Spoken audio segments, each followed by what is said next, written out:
Welcome to my channel. Today we're going to Lantau, which is you can see the famous Big Buddha and Taiao.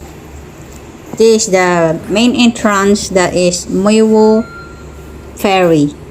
Many hiking trails and beaches also that you can visit in here in Lantau, which is perfectly. This is the bus terminal that can going around in Lantau. Can go to Big Buddha, go to Tung Chung, go also in Taiao. So it's easy access to go around here in Muiwo, Lantau.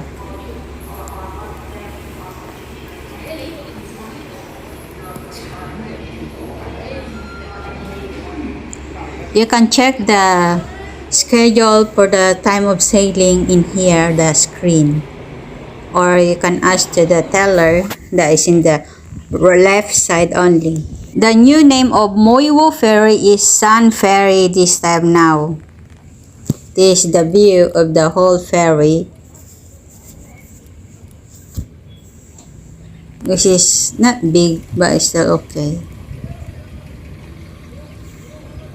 Bus terminal in front of it, the one that can see the signboard that is which number goes to designated places, the venue that can visit, so you will not be lost all in details everything.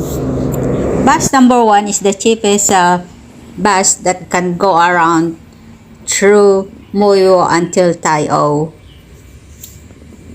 because you just tell to the bus driver you go in this place and then they can deduct it on for you. If you feel dizzy that you're riding on a ferry, you can take a bus 3M, which is can go to MTR in Tung Chung, that you can take a train, go to the city. The bus here in Lantau is different, not the same in the city, because the bus here is needed to going up the hill, so that's why they needed a strong buses to going up the hill. The road here in Lantau is not flat and zigzag as well too.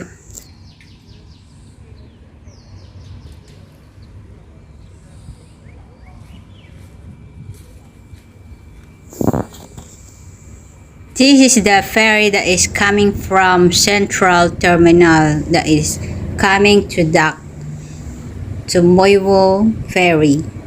They have a time for the sailing, so you must be on time, otherwise it's gonna be going and you need to wait 1 hour or 45 minutes, because the sailing is not every minute that coming the ferry, you needed to wait. Those boat is using by the local villagers for fishing, that you can located at the edge of the seaside, and they have also the parking area. Bicycle is number 1 transportation going around in Muiwo Lantau, because it's cheaper and a lot of small spaces that you can passing by, so which is not good for the car only, because they have a huge space that can go around in this area in Muiwo, which is good for the environment, clean air, and you have a free exercise already, that you don't need to go to the gym to pay it, right?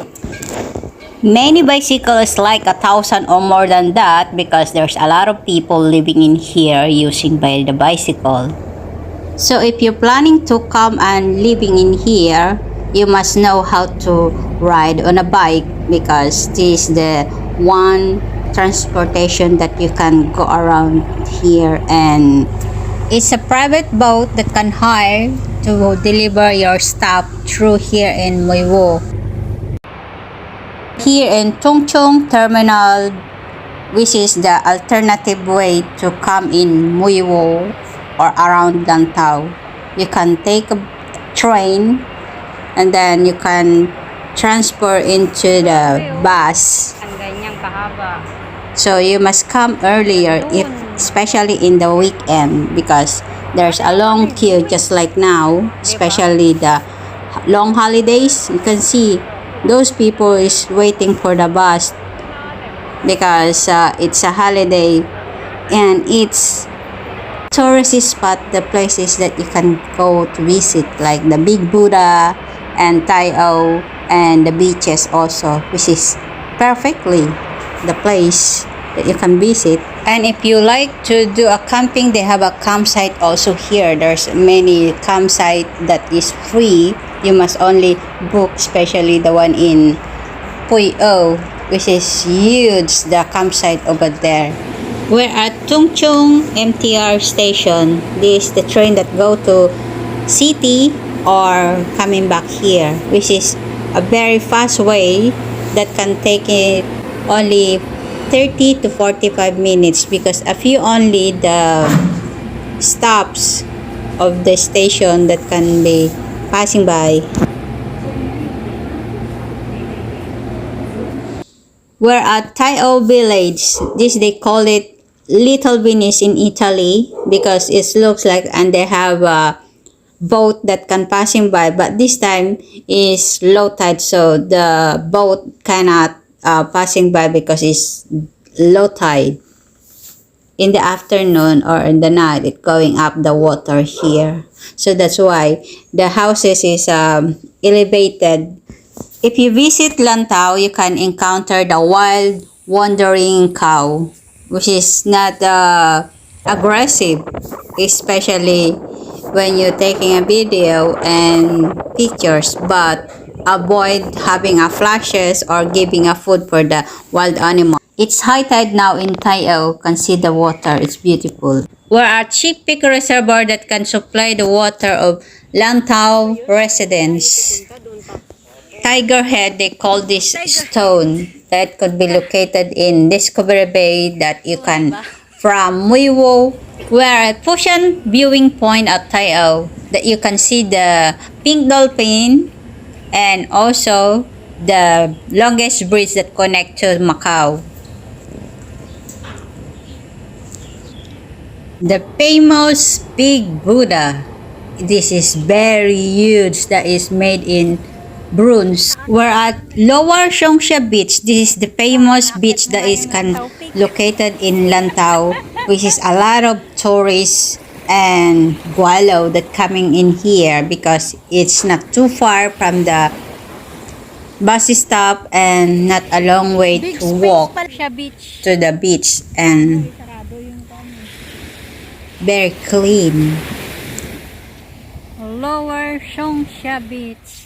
Toilet, restaurant, the beaches, you see how it is. It's used, and especially the one famous in here is the sunset that you can see fully when it's sunset. The sun is very beautiful to watching when it's sunset. If you visit here in Lantau, this is the most famous that you can visit and enjoy, especially if you love natures. There's a lot of hiking trails to visit. This is the bridge that connect into Taiao village. It can split into two, the bridge, when it's having a tallest boat that can passing by enter to the other part of village. Have a private boat that can rent to go to the viewing point to look the pink dolphin because it's one of the tourist spot that can located here. Hope you enjoy watching the view of Lantau. Thank you for watching. Please like and subscribe.